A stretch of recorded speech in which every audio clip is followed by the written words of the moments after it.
ito, meron akong gustong ipakita sa inyo.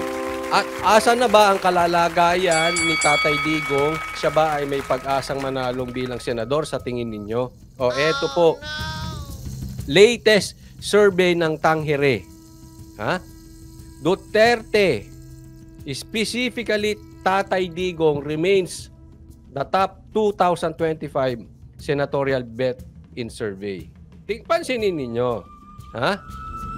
Ito po ay January 2024. So latest po ito. Ngayon lang, last month lang na kinonduct yung survey at lumabas ang result ngayon. So number 1 pa rin si Tatay Digong. At ako ay nung nakita ko ito ay tuwang-tuwa ako dahil Tatay Digong, I really hope tumakbo ka bilang senador. Kung hindi ka man tumakbong senador, meron ako mas gusto para sa iyo, congressman. Nang umikot ang puwet ng mga kongresista diyan, ha? Yung mga kampon ni Tamba. Kasi pag isipin mo, ha? And I agree. Sabi nga ni Attorney Vic sa amin, imagine this. Ang nakaupo na minority leader sa Senate, sa Congress is Tatay Digong. Iikot ang mga puwet ng mga animal na yan. Kaya kung ako papatatanungin, mas gusto ko maging congressman si Tatay Digong. At least nandun lang siya sa Davao or pagka may kailangang hearing dito, babanat. At nasisilip niya lahat ng lalabas at papasok ng mga pork barrel, mga proyekto, etc. Yung MOOE na yan, ilalabas ni Tatay Digong. Meron siyang mata sa loob eh. At alam natin si Tatay Digong hindi takot. But anyway, sa akin yon, kung gusto niya senador, hindi ko naman siya mapipilit. Sino ba naman ako? No? Ako naman ay opinion ko lang yan. But anyway, congressman o senador, sure win na to si Tatay Digong. Lizelle Mabi, maraming salamat po. 15 months na siyang member. Thank you, Lizelle Mabi. Ha? Thank you po. Sure ball na ito. Tingnan mo ang pangalawa. Ito sana malaglag to. Hindi ko talaga type to. Pasensya na po. Akin lang. Ngayon kung type nyo, it's okay. Erwin Tulfo. Laglag sa akin yan. Wala yan. Makatamba yan eh. Pinagtanggol pa yan si Tamba. Ewan ko sa inyo ha. Ako naman di ako namimilit. Basta ako sinasabi ko lang. Ayaw ko yun si Tamba. Ay, si Tulfo. Tao ni Tamba yan eh. Soto. Okay ako dyan. Number 3 si Soto. Number 4, si Senator Bongo. Okay na okay ako dyan. Ayan ang ano. Baka posible maging presidente pa yan sa susunod na eleksyon. Number 5, si Isko. Okay na okay ako dyan. Siyempre, Isko yan. Okay yan. Pacquiao, sa akin, okay si Pacquiao. Hindi okay sa akin si Pacquiao nung presidente. Kasi it's too much for him. Pero siguro, alam mo, may puso to si Pacquiao eh. Kaya lang, bilang presidente, hindi ka pwedeng puro puso. Hindi ka pwedeng puro bait. Hindi naman ano to eh. Pero, titingnan ko si Pacquiao. Pero sa akin wala akong masamang tinapay kay Pacquiao. Mas gusto ko pa si Pacquiao kaysa kay Tulfo.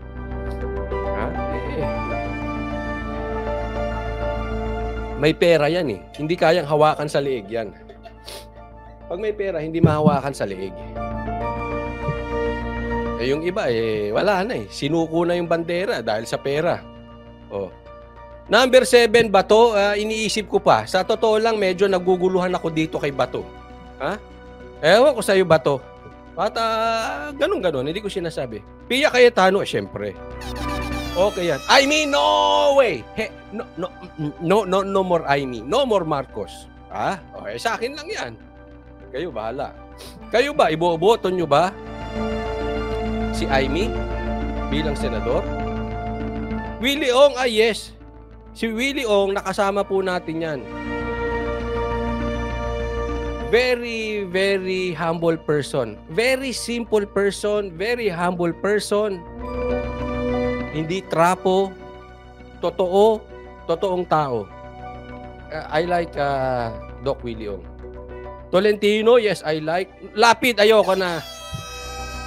Senator ba? Senator pala ito. Si Lito Lapid. Ayoko na dyan. Ayoko. So dito sa nasa top 12, ang ayoko si Erwin Tulfo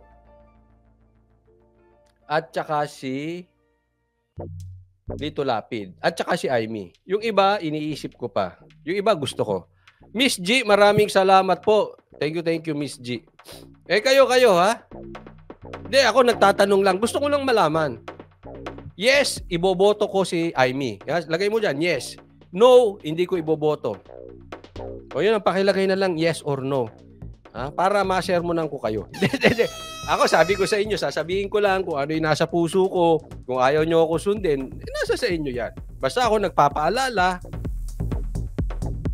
As far as I know, the last time I checked, she is still a Marcos. Ayoko na. Alright. Sige nga, yes. Boboto? O si Aimee, no. Ayan na, gusto ko lang makita. Tingnan ko kung natuto na. Ay, ayun. Congratulations sa'yo, Junbag. Sabi niya, yes. Iboboto ko si Aimee. Meron tayong maka-Aiminatics dito. Aiminatics in the house! Maraming no. May isang yes. May isang yes. Yes to isko. Oo, pero tanong ko dito, pasok na yan si Yorme. Wala nang talo yan. Nasa top 5 eh. Top 5 si Yorme. Ang mga nagdedelakado dyan, ang mga top 8, 9, 10, 11, 12. Yan, pwede pang lumaro yan. Especially yung mga nasa dulo, 11, 12. Ayan, Aimee! Pakita mo yan, Aimee, wala ka na. Ayaw ka na talaga ng tao. Walang naniniwala na ata sa'yo, bukod kay Daryl Yap. Daryl Yap, ang pangit nung video nyo, Sa totoo lang, anong nakain nyo? Ba't nyo nilabas yan? Makauso lang. Huwag kayong maglalabas ng ganon. Makauso-uso lang. Wag. Pangit. Di ba? Nakita nyo yung video ni Aimee? Naku, ang pangit. Daryl, ikaw ba ang gumawa niyan? Nagtatanong lang, Masisira ka. Huwag kang gagawa ng ganon. Pangit. Pangit. Jimmy Cataluna, no Tulfo kasi tauhan ni Tam. Ako rin, no Tulfo. Ano Sara Duterte? Hindi tatakbo si Sara. Vice President yun. Kaya marami talagang ayaw na kay Aimee. Ay! Pasala. Magpapaparty ako. Banat ba magparty tayo, Boss Dada? Natuto na rin sa wakas sa mga Pilipino. Yung paghihirap natin dati, sigaw tayo ng sigaw. Huwag na kayong maniwala dyan. Sinabi daw ng vlogger naming matatalino. Boto raw si Marcos. Ay, salamat. Natuto rin sila. Ay, eto ang magandang nangyari sa Pilipinas. Yung mga nauwi sa budol, natuto na mga Pilipino. Maisip na tayo, Huwag na nating hayaang maulit muli. Thank you. At hopefully, okay, tumakbo si Bantag tsaka si Tebes. Alam nyo kung bakit? Kailangan natin ng numero. Kailangan natin ng numero na hindi kayang hawakan sa liig ng mga tambaluslos.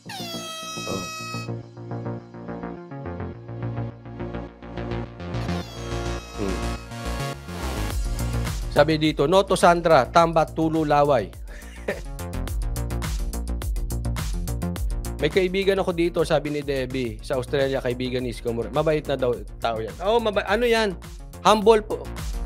Nakasama ko po yan dalawa, si Yorme at si... Ito hindi dahil sa pinagtatanggol ko sila. Maganda puso niyan dalawa. At the same time, sabi ko nga sa inyo, hindi lang puso. Napatunayan naman sa Manila eh. Noto Sandro. Yan. Well, anyway, ako ay nagpapasalamat. Thank you. At parang nga nabunutan ako ng tinik. Pero guys, let's hold on to this, Okay, paalalahanan ko kayo. Ngayon, ayaw nyo si Aimee. Kasi 2024. Tatandaan natin, maraming vloggers yan.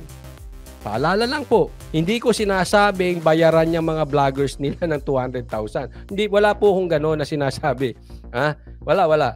Hindi po bayaran yan. Pero maraming vloggers yan na sumusuporta kay Aimee. Okay? Ngayon, ayaw nyo kay Aimee. Baka pagdating sa 2025, kakapanood nyo sa ibang vloggers, iba na tono nyo.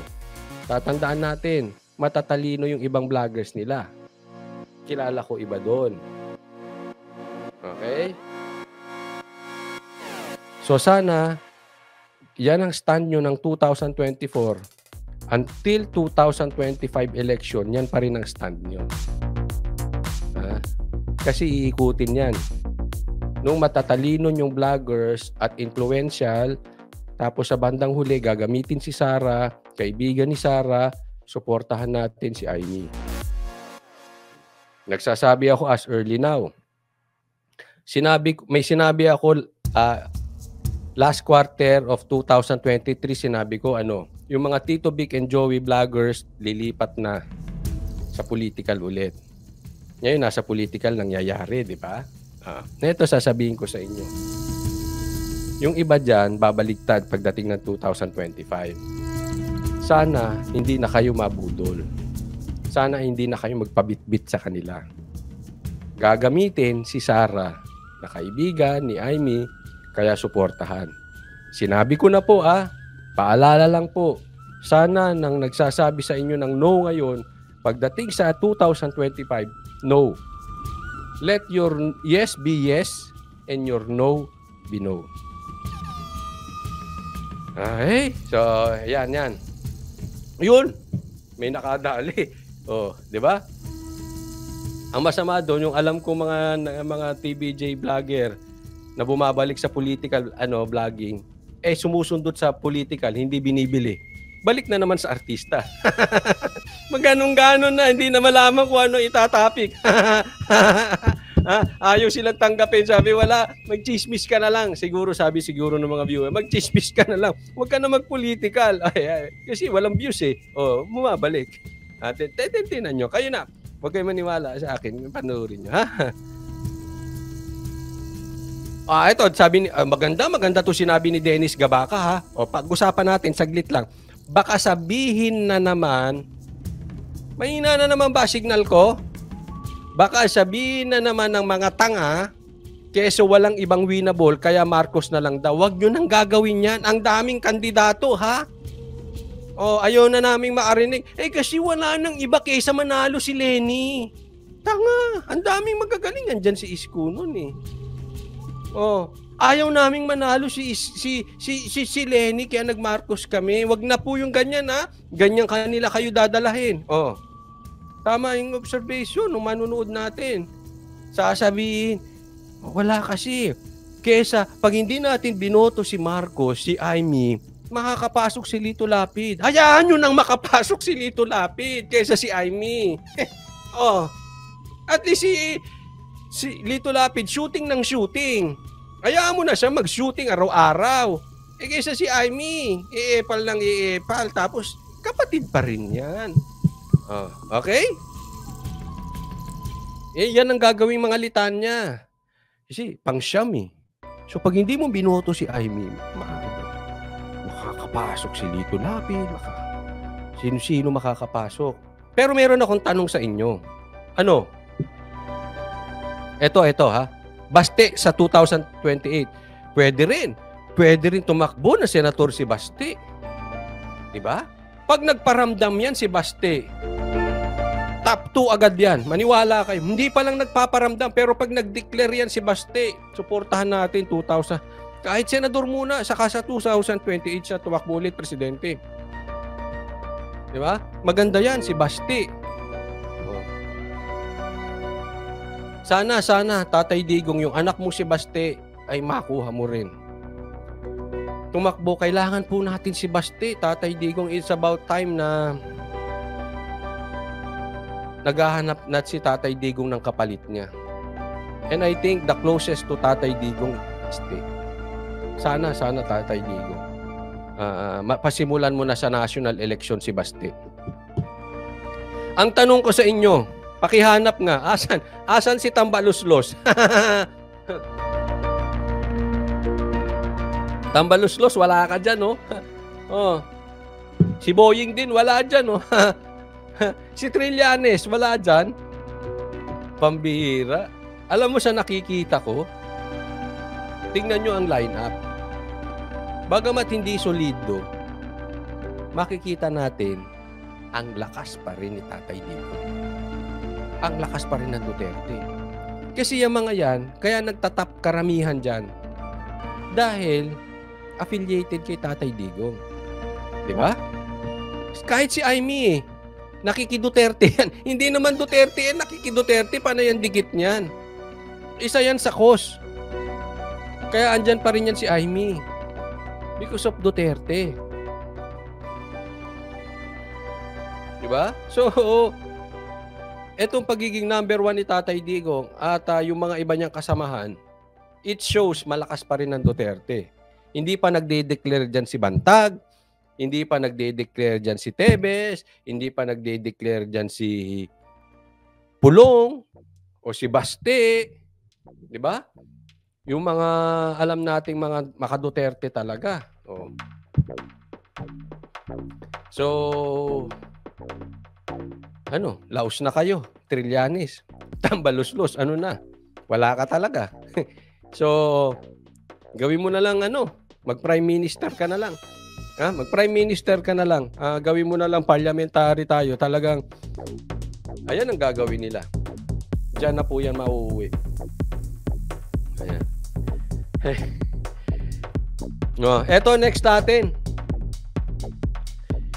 Speaking of Tatay Digong, meron na namang tinawag si Tatay Digong gago. Yung mga gago dyan. Kasi ang politikong hindi makaunawa, gago. Sino kaya yung pinaparinggan ni Tatay Digong dito na gago? Pakinggan nyo mabuti. Ito.